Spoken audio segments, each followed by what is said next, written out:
Okay, so today we're going to talk about motion, projectile motion, but let's go over the basics first. Position is really an object's distance from another object. When this distance changes, we have a change in position, also known as displacement. Velocity is the rate of displacement. So v is really delta d over delta t. We see here that this object has a constant velocity. Thus it follows the law of inertia, which is laziness. The tendency to stay still if you're still, or keep moving if you're moving. This object, however, does not follow the law of inertia. Velocity is constantly changing. A constant change in velocity is called acceleration, and therefore acceleration equals delta v over delta t. Acceleration is proportionate to force. Notice here that this object is slowing down until it eventually approaches zero, because force is working against it, that is, force of gravity. This object then starts to fall back down again. Force of gravity is now working with it, so velocity increases. Make note that the velocity at the very top is equal to zero. Notice also that the velocity across from these points should be the same, though in opposite directions. Therefore, acceleration can only be caused when an object is pushed or pulled on by some force. Let's give a scenario. Two objects, completely different masses. How does acceleration compare? Well, they both accelerate at 9.81 meters per second squared. That's just how it works. Also, these 5 equations can be rearranged in any number of ways to find your unknown values. So let's give a scenario. A person wants to find out how tall this cliff is. Therefore, they drop a rock, wait till they hear a crack, and then therefore know the time that it takes. Using calculations, they can find out how tall it is. But let's say someone's underneath them. They'll hear a crack, but it'll be too soon, and they won't get an accurate measurement. There's got to be some other way. Remember how I said that inertia causes something to move with a constant velocity. Therefore, the horizontal component of this velocity will remain the same, while the vertical will change. When we put these together, we get something that looks kind of like this.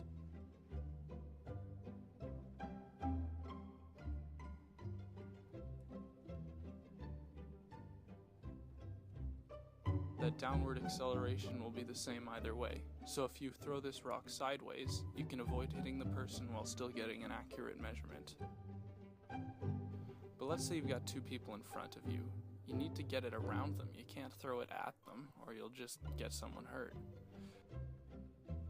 Well, we know that if you know the initial velocity, that you can therefore calculate the y and x components of this velocity.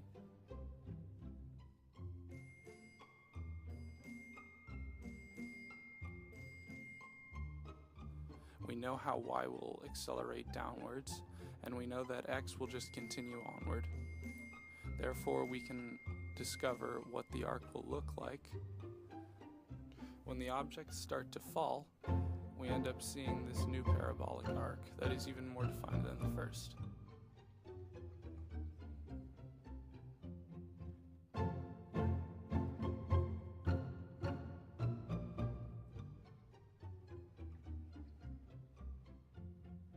We can discover what the delta d was in this scenario.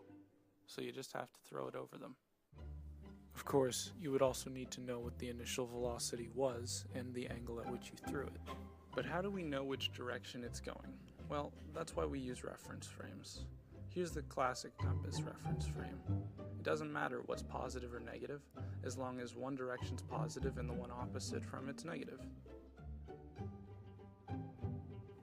The same can be said for a reference frame pointing up, down, right and left, or perhaps forward and back, or north and south, west and east. What matters is the signs, and that they're opposite from each other. Also that they stay consistent in calculations. So, let's say we have this scenario here. A man is throwing his cat with the assumption that cats can fly. Let's make our reference frame up, down, forward, and back. And just for kicks, let's make up positive and forward positive. Vx is going to be positive because it's moving forward. Vy is also going to be positive because it's moving up. Well, at least V1y. V2y, let's assume to be at the end of the trajectory. It'll be negative. Delta dy is moving downwards, so that'll be negative as well. Delta dx is moving forward, so it's positive. And acceleration of y is negative, of course, and acceleration of x is non-existent. Delta t is the only thing that does not rely on x or y components. In fact, it is the only value that remains constant between both x and y equations. This final scenario will take place on the small planet Mercury, which has a very thin atmosphere where this could be attempted. So on this planet we see the god Mercury, a very strong guy. For those of you who don't know, he would communicate with other people through dreams. That's what he did. He just forgot how, and his phone wasn't working, so he decided the easy method was message in a bottle. First time he threw the message, it didn't exactly work. It wasn't able to get outside the gravitational field before hitting the surface of the planet. The second time, however, he threw it so hard that it managed to get outside of the gravitational field and make its mark on Earth. However, he realized that he made a spelling mistake, so he attempted to throw it again, only this time he couldn't throw it as hard. After about a second or two, it came back behind him and hit him on the head. He woke up in the hospital wondering what went wrong. Well, here's what happened. The mass was attracted to the center of Mercury, but as it curved towards Mercury, so did Mercury. And so it eventually made its way around the entire planet and hit him.